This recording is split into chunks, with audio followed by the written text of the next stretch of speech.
Hello, and welcome back to episode 3 of Conversations with Black Women in Tech. I have my good friend Angel here with me again, and today we're going to be talking resources and just talking about, different jobs that you can get within the tech field if you're not so techy. So, don't be fearful about stepping into tech because there are some things that you can do like we were talking about, a lot of your skills are probably already transferable. Mhm. Um, so let's start with the different jobs that you could, do if you're not necessarily techie. You don't want to learn coding. You don't want to get into all of that. What kind of jobs could you do, without those technical skills? Well, thank you, friend, for having me over again. We always have fun on here. You know, I'm always hype. um, so hi guys. If you didn't hit our first episode together, I'm Angel Regis. I'm a data engineering associate. I am an example of what that looks like when it's I don't have a college degree per se. I have a lot of training in tech, in different modalities, telecom, and now data science. But and don't use age as an excuse. If you want to do it to break into tech, I am 51 and just got my data science cert last year, and I'm still learning a lot. I'm open to learn. I'm open to sharing and resources. So um, I think the first place we always want to start is where are we right now as far as in experience, our background, and we were talking about this. A lot of your skills are transferable. A lot of them. We're from project management, Scrum, service delivery. Now, service delivery can encompass and some companies call it service delivery department. And then we have project coordinators that are under that project management department. So you are managing maybe a particular client, making sure that the cycle from sales all the way out to when you deliver those services to the client, you're managing and making sure all your stakeholders, your cross-functional groups are aligned with the customer due date and when you're going to deliver those services to the customer. Um, Wait, back up a little bit. So project management is pretty self-explanatory, but you mhm, mentioned we talked about this. I don't know if you mentioned it here, Agile and Scrum. Can you just mhm. explain the difference between those three? Well, agile, when I'm talking about Scrum, it's like a broad term that a lot of tech companies use.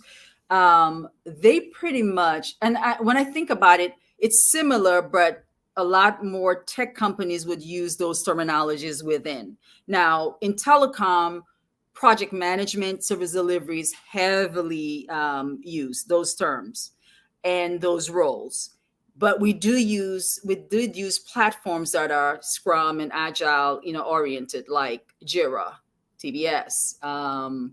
I know some companies now probably use Trello as well because we're talking about it as well. And software companies use Jira a lot. So they run the project again from inception to delivery to the customer, and they handle there are certain terminologies within that area that's called sprints. So a lot of projects are running from a couple of weeks maybe to a month depending on the extent of it.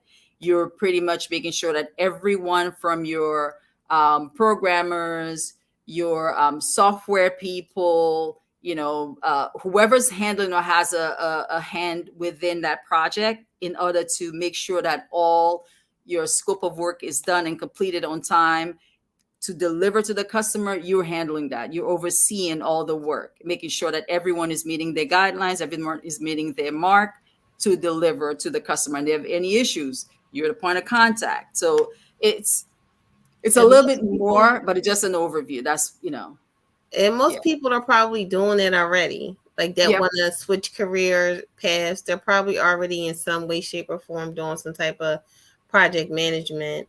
Hmm.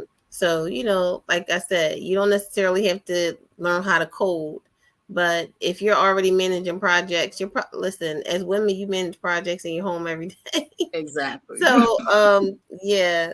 And so we also were talking about like different resources, free resources that are available. I know they Coursera, Google, they have all these certifications that people are getting now, and it's Yes. actually helping them land, 6-figure jobs. Mm-hmm. And now, like we had that conversation probably earlier when we were messaging each other. Always start if there's an interest. I suggest whether you Google, ask a friend, get a resource from someone, recommendation, find out where these communities are. If your interest is in cybersecurity, for instance, right? Find out where that community is. Whether it's on Facebook, there's always groups. Just pretty much just pull up those keywords: cybersecurity, women in cybersecurity, whatever that is. LinkedIn, big groups over there. Instagram, there are huge groups. Twitter, there are huge groups. Twitch, and that's just a few. Slack, there's quite a few, and these are all obviously free platforms that you can just create an account, username and password, pull in some keywords, and you're there. And what that does is, and all these things that I'm sharing with you guys, these are things that I have done myself and I've tried, and I know that it works. You have to surround yourself with the people and the communities that you aspire to be in, right? They're very, very open with information, resources, all different levels. They're always open to answering questions, guiding you, sharing resources, ebooks, other trainings that you might need. Where do I start? Fundamentals, all of this stuff you can get in those communities. Once you figure that out, then I would say start looking at those free platforms. Start there. Don't pay for any courses yet. Start there. Free code camp, Coursera, edX. Then you have Unlock Academy. They do have free courses as well, besides the paid monthly subscriptions. There's quite a few. There's just a handful. Oh, W3 Schools, that's another one of them. Code Academy, Khan Academy. These all have curriculums that you can follow from beginner to advanced. You can take practices. Their video, depending on what your learning style is, video. Make sure I love hands-on. I think it just goes without saying. Get some hands-on practice, projects, the small projects, and then once you get a handle and a feel for what that is, but you have to. It takes work. Everything takes work and time and patience. It's not going to happen overnight. If that's what you want to do, take the time. And I always say start with 15 minutes. 15 minutes, that's it. Start with 15 minutes, get to know what that is, get a feel for it, ask questions, and connect with people. Ask questions, but Yeah, start you there. have to commit to it, and you have to put in the work. Yep. Period. And the You have to. cool thing about some of those courses, I know for Coursera, where they had Mhm. the Google certifications, they help you build your portfolio. So at the end of your course, Mhm. they're giving you a project, because I know sometimes that's an issue as well. Like, you don't have any experience, you don't have a portfolio, Mhm. and you're trying to, get a job. So, Yep. um, you know, don't be discouraged. Nope.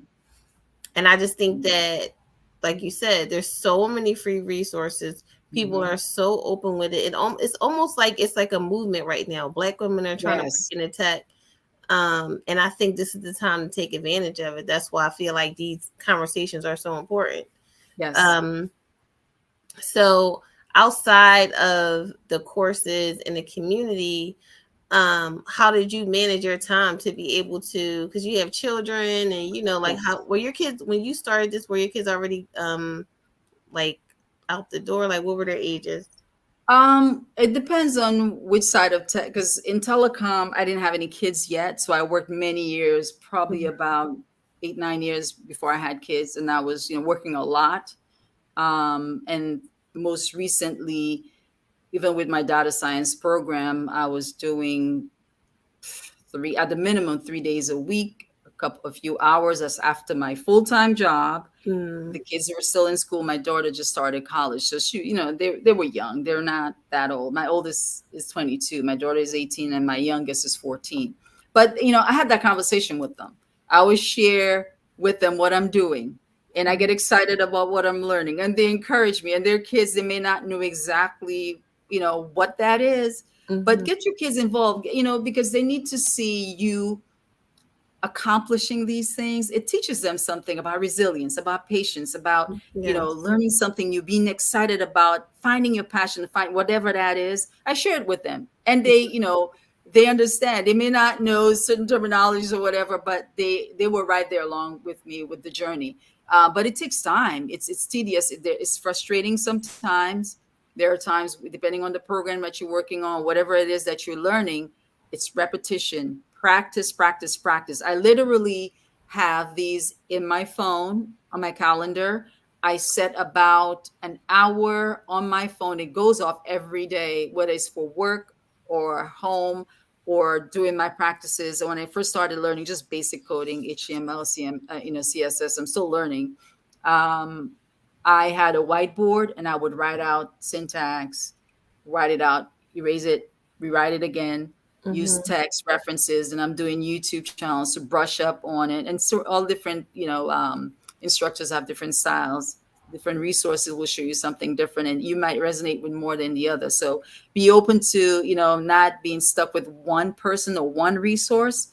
You know, find what fits for you, and that worked for me. But I had to be diligent about it. Every day I was doing, whether it's 5 minutes or 10 minutes or 15 minutes. When I had classes, I had to, obviously I had to, there were classes that were due, papers that were due, and whatnot. But if you really want it, you can do it. Mm-hmm. That's Yeah. there's no magic. If you Mm-hmm. really want to do it, you can do it. Find an accountability partner, someone that's going to hold you accountable to, if you told yourself you're going to get 30 minutes done a day or every other day, you have to hold yourself accountable because you have goals. Mm-hmm. You have to, We you were know. talking about before we started the show also how social media could that could be a potential role or position that you can get within a company. Um, Hmm. still considered tech in a way. Can you just talk Yeah. about that a little bit? Yeah, there's I don't know if you guys social media, what was it? Not manager, but community manager. Community manager. Yeah. Community manager. But if you're already on social media and you enjoy what you're doing content, content strategy, all of that stuff. This is just, every company, it's hard to think that there's not one company out there who has, social media platforms. They need management, that Mm-hmm. needs content, that can be a stepping stone to something else within the company. But start with what you know and see how you can sort of maximize it and leverage it. Yeah. Just get in Don't, the door, like you said, yeah, right? exactly. Just get in somewhere. Yes. Right. So, and so what has your experience been like just being in the tech field? Like the people that you're meeting, has it all been good? Have you had any crazy situations? Yeah, it's and I always have to go to both sides. In telecom, it was interesting. I learned a lot. I was very fortunate, and I was very grateful when I look back. I learned a lot because there are some companies that are traditionally, they only teach one thing, and techs, and I run into techs who only learned this one thing for 20 something years, and there I am with this company, and I had to learn how to wire. I had to learn how to test, and I had to learn alarm maintenance, and I had to learn data integrity and design and all this stuff. So it felt like a lot at the time, but I knew that I was getting one of the best educations hands on within a company, doing so much you Mm-hmm. know um, but it was challenging. But the other thing that I would really like to see is more women that look like me in there. After so many years, I was, a lot of companies I worked for, I was probably one of the few, if there was a time I was the only woman of color in the field, or one of the few women. When I say few, less than five, Mm-hmm. for many years.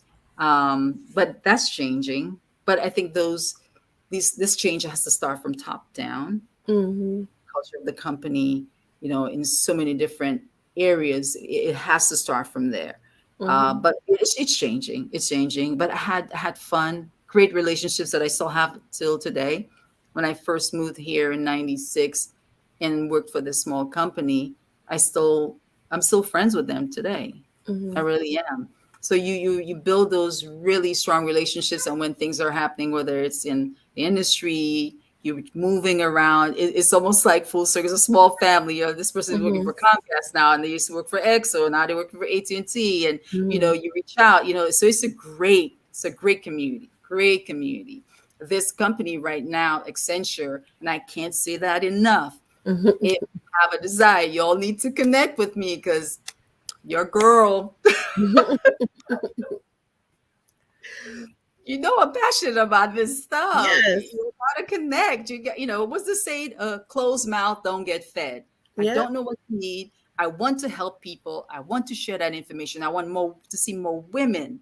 And Mhm. this company has just such a great culture, inclusive, and it's just so dynamic. And seeing women from all over, all different backgrounds, Mhm. learning, growing, and it's like a university within a company. That's the best way I can describe it. The apprenticeship program is great. I had never heard of them before that, and now, my goodness, Mhm. anything you think you want to learn within the tech domain, from cyber to cloud to, and I'm saying, whatever the company has a saying, you own your career, and literally you own your career. If you got hired as a the data engineer, and you're gravitating more towards cyber or cloud, um, they support it. Mhm. You have a team. Each member of that apprentice program has a team to help you, Mhm. mentors, peer mentors. You got leads, and you meet with them.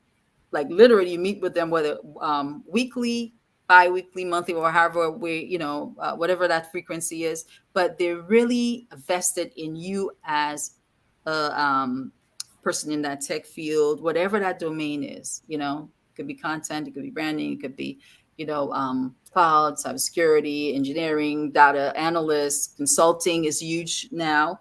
It's a Mhm. big area. So yeah, That's what I was be going to ask you. What should you look for in a company? I know you're saying like the mentoring, what you love about mhm, your company, but what mhm, someone who just got finished, a program, they got their yeah. certificate, they had their startup portfolio. What should they look for in a company? To start out with.